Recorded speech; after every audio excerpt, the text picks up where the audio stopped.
¿Sabe, hermano, que una de las vitaminas para la memoria se llama gratitud? Diga conmigo, gratitud.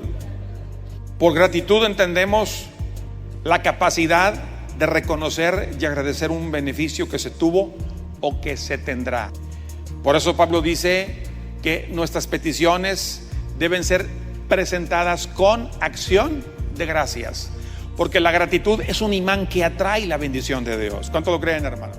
Estás escuchando al pastor Pedro Cantú desde la iglesia Amor y Restauración en Houston, Texas, con el tema Vitaminas para la Memoria. Quiero invitarle un momentito, antes de que disfrute de la silla, regáleme unos 15 segunditos. Vamos a estar de pie y haga conmigo la declaración. Diga conmigo: Padre bueno, gracias por este maravilloso día. Estoy listo para recibir tu palabra. Me fortalezco, crezco, me multiplico para bendecir a otros. En el nombre de Jesús, echamos fuera todo cansancio, todo sueño, toda pesadez, todo bloqueo mental. Fuera en el nombre de Jesús. Tenemos la unción para entender y para oír la palabra del Señor. Amén. Gloria al nombre del Señor. ¿Puede tomar su lugar, hermanos? Estamos en una sincronía en todo el mundo recordando la semana de la Pasión. Cuando uno mira los evangelios, por ejemplo, el evangelio de San Juan tiene detalles muy importantes, porque más o menos un tercio de los de la parte de San Juan está dedicado a la última semana de la vida de Cristo en su humanidad. Y Juan da detalles importantes, pero los demás evangelios narran cosas también muy poderosas que nos bendicen mucho como iglesia. Y es interesante ver, ya el domingo estuvimos siendo instruidos con el día importante en que Jesús entra a Jerusalén haciendo cosas que son muy significativas, tanto para el pueblo de Israel como para nosotros. Tenemos que entender que hasta el día de hoy, para los judíos, el mes de Nisan es muy importante. El mes de Nisan es cuando ellos inician su calendario, es cuando ellos están entrando en una etapa como nación.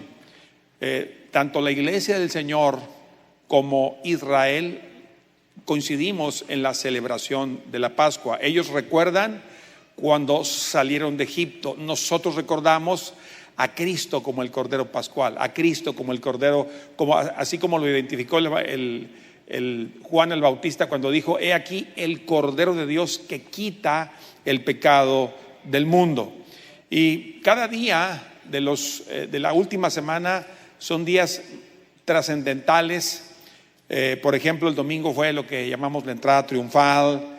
Jesús entra al templo para purificarlo, hizo una serie de sanidades donde eso trajo una convulsión en el mundo religioso, y fue ahí donde se fortalece el complot para matar a Jesús, y vuelve a Jesús a un lugar donde él amaba estar ahí, que era Betania, el día domingo en la noche. Después, el día lunes, vemos Jesús dando una lección sobre el poder de la palabra, cuando él quería fruto de la higuera y no había, y la maldice y dice que se secó. Fue una sorpresa tremenda para los discípulos. Después Jesús vuelve a limpiar otra vez el templo cuando vio que la casa del Señor era una casa de mercado. Después vemos el día martes, los griegos buscando al Señor querían tener una conexión con Jesús, y se dice que ese es el último día en que Jesús enseñó en público. El día martes fue el último día en que Jesús está públicamente enseñando a mucha gente todo lo que tiene que ver con el reino de Dios. Ahí Jesús define su autoridad, habla una serie de parábolas, entre ellas la parábola del fin del mundo, y una cantidad de parábolas que tenían a los discípulos alertas sobre las cosas que habrían de acontecer antes de su retorno a la tierra. Pero quiero que nos dediquemos hoy a lo que ocurrió el día miércoles en la vida de Jesús, entre el día martes y el día miércoles. Y quiero que me acompañe al Evangelio de Mateo capítulo 26. Este Evangelio es muy importante, Mateo 26. Aquí hay varios grupos involucrados en la vida de Jesús. El primer grupo eran los religiosos, como ya lo comenté hace un momento, los escribas, los sacerdotes, los fariseos, los ancianos del pueblo planificaban la muerte del Señor. Qué tremendo. Viendo las señales de Jesús, viendo los milagros, eso no los convenció, y entonces se armó el complot para eliminar y erradicar, echar fuera del mapa a Jesús. Vaya conmigo a Mateo 26:1. Dice la Biblia, hablando de la última enseñanza de Jesús a sus discípulos, dice Mateo 26:1: cuando hubo acabado Jesús todas estas palabras, dijo a sus discípulos: ¿sabéis que dentro de 2 días se celebra la Pascua? Y el Hijo del Hombre será entregado para ser crucificado. Entonces los principales sacerdotes, los escribas y los ancianos del pueblo se reunieron en el patio del sumo sacerdote llamado Caifás. Y mire el versículo 4, ya abiertamente, y tuvieron consejo para prender con engaño a Jesús y matarle. Pero decían: no durante la fiesta, para que no se haga alboroto en el pueblo. Ellos sabían que no podían hacer esto en público porque mucha gente admiraba a Jesús, amaba a Jesús, seguían a Jesús. Pero vemos una guerra de odio, hermanos, una guerra de odio. Y si lo hubo en el tiempo de Jesús, no nos sorprenda en nuestro tiempo gente que es una guerra de odio contra las cosas de Dios. Abiertamente planifican, hacen cosas contra la iglesia. Tal vez nosotros no lo vemos muy manifiesto en esta nación, aunque sí lo hay en las redes y en muchos lugares hay un odio abierto. Pero hay otro lugar donde la persecución es tremenda, hermanos, donde el cristianismo, básicamente ser cristiano significa morir. Entonces, en este día hubo varias cosas importantes. Primero, la guerra de odio contra Jesús. Jesús, sabiendo esto, él está preparando su corazón para enfrentar la hora más difícil en su estancia aquí en la tierra. Y Jesús decide ir nuevamente a Betania. El día miércoles él va a Betania. Ya para esto, días anteriores ocurrió un evento que también básicamente fue lo que marcó la sentencia hacia Jesús. Fue la resurrección de Lázaro. Eso lo encontramos en el Evangelio de San Juan. Lázaro es un detonante donde los fariseos, los religiosos decían: ya no podemos permitir que este hombre siga haciendo lo que está haciendo. Bueno, el propio Lázaro estaba amenazado de muerte. Y es ese lugar, la casa de Lázaro, de Marta y de María, donde Jesús tuvo momentos de descanso, de meditación, de refrigerio en su vida. Pero resulta que Jesús, en esa ciudad llamada Betania, o esa aldea llamada Betania, es abordado por un hombre muy importante. ¿De quién estamos hablando? De Simón el fariseo. Un fariseo que había experimentado un tremendo milagro en su vida. Quiero que me acompañe ahí mismo en el Evangelio de Mateo, en el versículo número 6. Le pedí a los hermanos de multimedia que me ayuden a buscar ese mismo versículo en 2 versiones para que tengamos un poco de luz. Dice la Biblia en Mateo 26, versículo 6: y estando Jesús en Betania. ¿Dónde estaba Jesús, hermanos? En Betania. Pero ya no era en la casa de Marta, de Lázaro y de María, no. Era en la casa, dice aquí, de Simón el leproso. En la versión Dios habla hoy 2002, encontré esta expresión de ese mismo pasaje. Espero que los hermanos de media me ayuden. Estaba Jesús en Betania, en casa de Simón, al que llamaban el leproso. ¿Cómo lo llamaban, hermanos? Le quedó ese apodo. ¿Por qué le quedó ese apodo? Bueno, encontré otra versión. La Biblia, en el lenguaje sencillo, Dice la Biblia, Jesús estaba en el pueblo de Betania, en casa de Simón, el que había tenido, ¿qué tuvo, hermanos? Entonces hay gente, es conocido en nuestros contextos latinoamericanos, gente que lo marcan con un apodo desde que es niño, o tal vez cuando tuvo un acontecimiento importante le marcan un apodo. Por ejemplo, ¿cómo es conocido Lionel Messi? ¿Ah?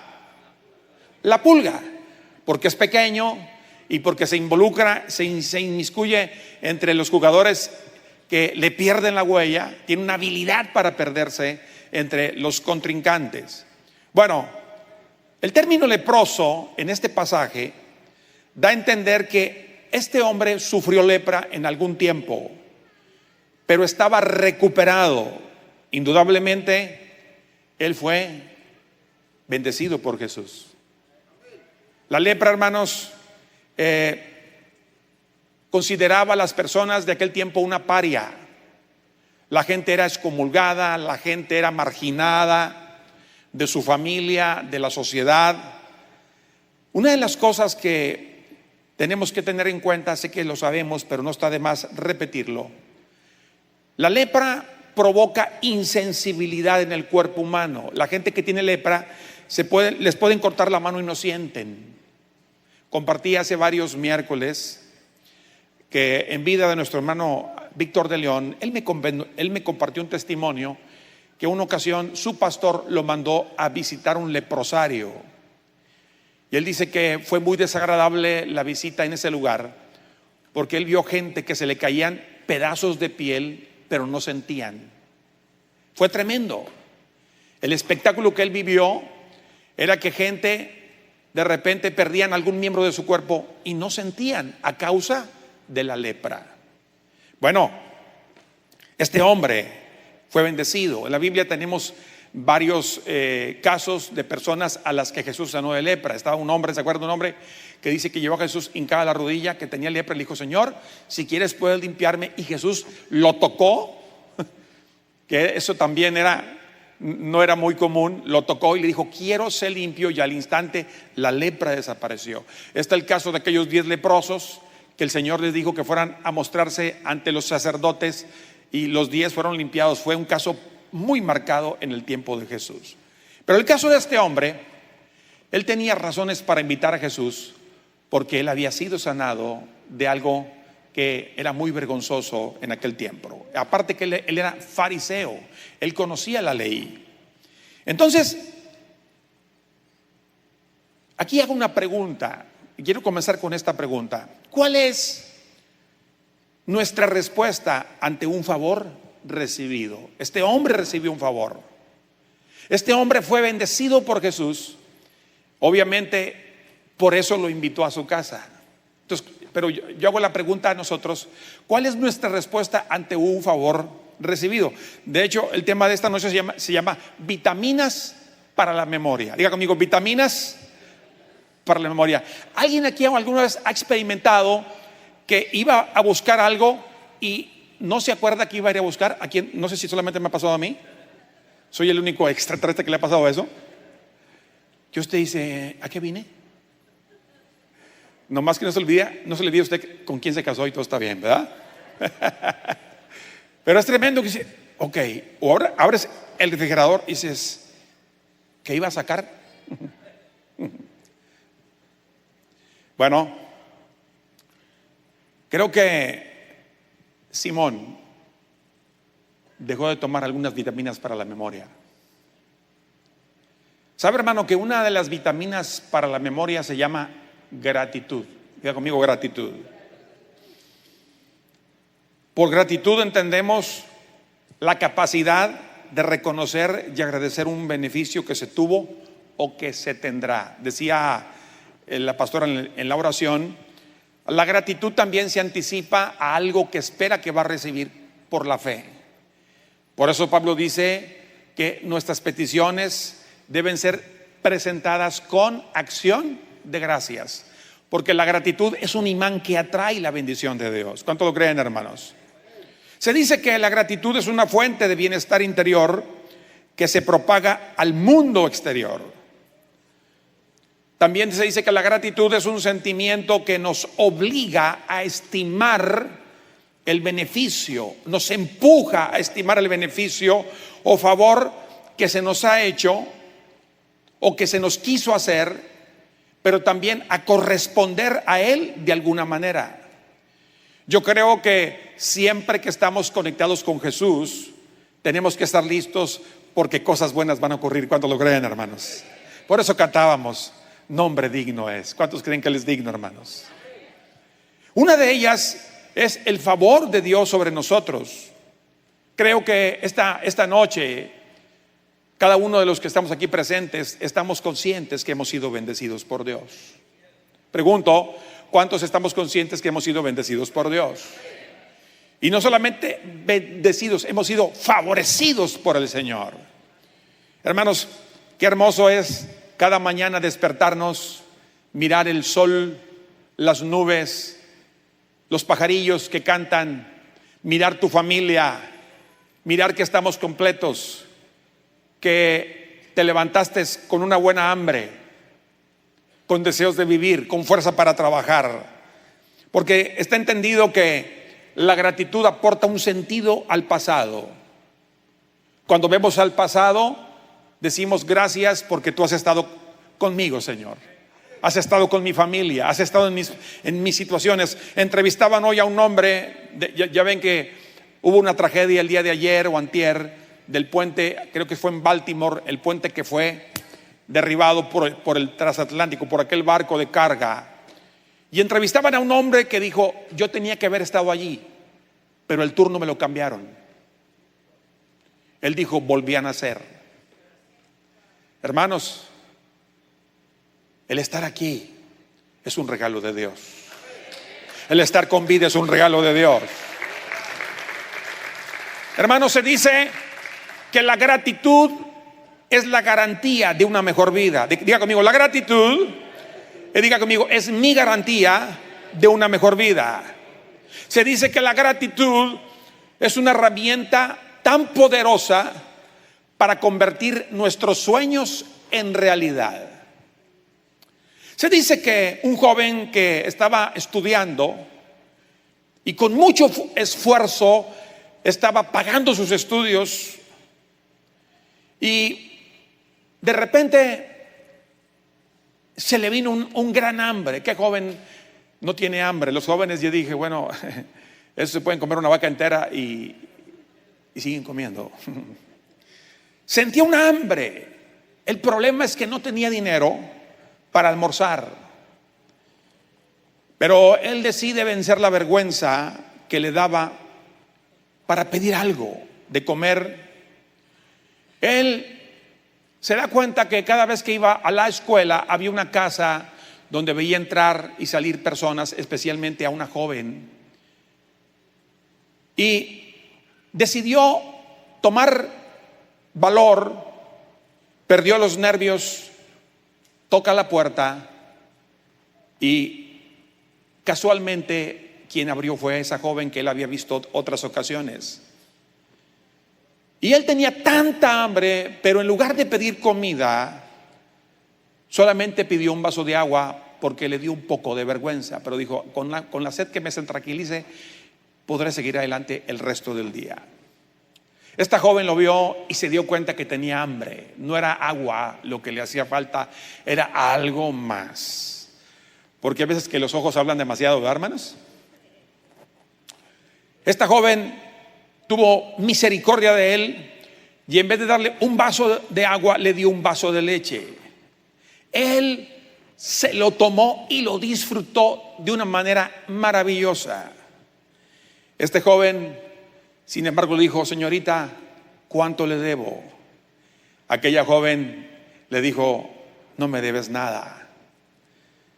Respondiendo ella, y dijo algo importante, mi madre nos enseñó a nunca aceptar pago por hacer un favor.